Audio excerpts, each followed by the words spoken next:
We walked down. There was myself, my mate Billy, my mate Dave, and Billy's cousin, who's, I can't remember his name, he was only a young lad, he was only about 13, the first away game he'd ever been to, and he come with us. When we got to the ground, it just, I don't know, it was just too packed everywhere.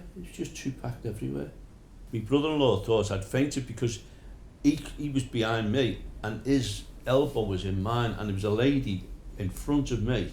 She'd just fainted, but the only thing she's stopping and dropping is me and the crush around her. As I look back, I could see these people picking this lady up. That was the start of it all, that was the start of it all.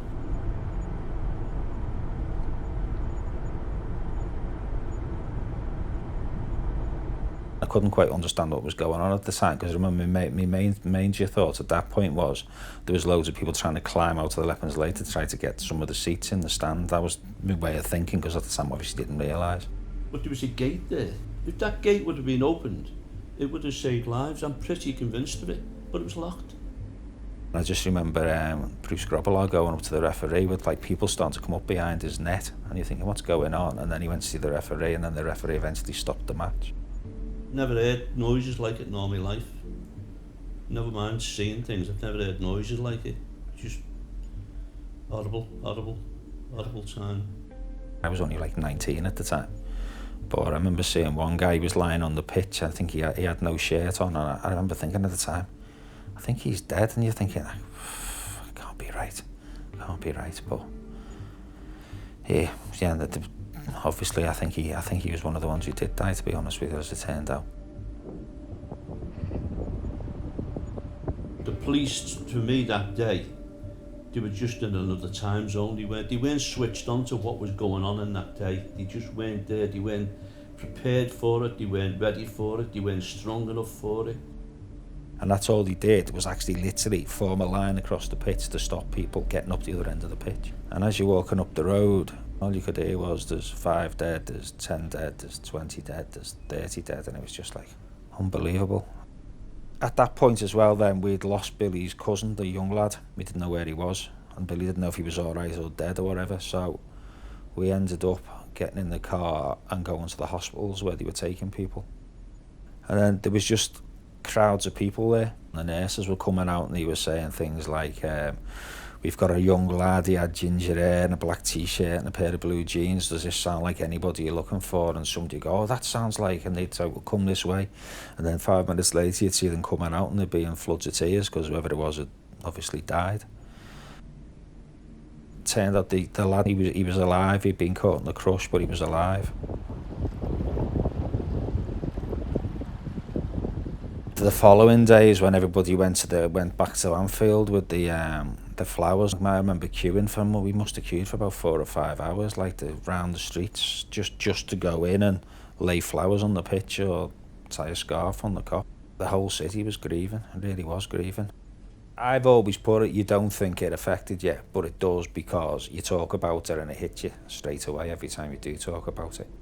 Every time you switch the news on and they were talking about it and everything else, it was like no one was on our side. It wasn't just the Sun, it was all of them. My dad used to always buy the Daily Express, and I can remember reading some comment piece in that where basically it was repeating all the stuff in the Sun and saying, why is it always Liverpool, why is these people this, that and the other? And I remember being absolutely furious and really upset at the same time. The lies and the smears and the stuff like that, it was horrendous, because you're already suffering as a city, and then to have it like rubbed in your face to the extent what they were, and the lies that they were saying about it, it's just compounded and made it far worse. I mean, and those are lies that are still going around now. I mean, you go on about justice and stuff like that, but you only listen to radio phone-ins or look on Twitter or whatever it might be, X or whatever it might be, when there's people mentioning it. What was said at that point is still believed, and it's deep-rooted in the psyche of the nation.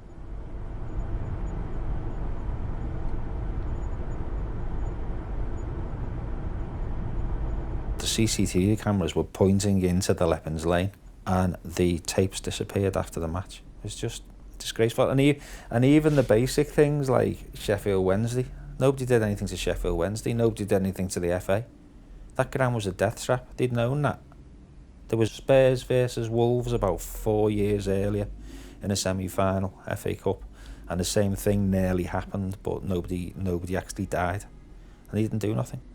And football in general was far too busy worrying about hooliganism, which is why the fences were up in the first place, than actually crowd safety. Nothing happened to the FA, despite the fact that Liverpool had far bigger fan support than Nottingham Forest. Nobody did nothing. The people in power ended up saying, look, yeah, you were a victim of misjustice, it took you 25 years fighting to get that finding and stuff, but then they did nothing about it. So they gave with one hand and took away with the other, because basically all it was lip service to say, yeah, shut up now, you've got your justice, but we're not going to do anything about it. We'll still close ranks, and we'll make sure that the people who were involved from our side walk away scot-free. And they did.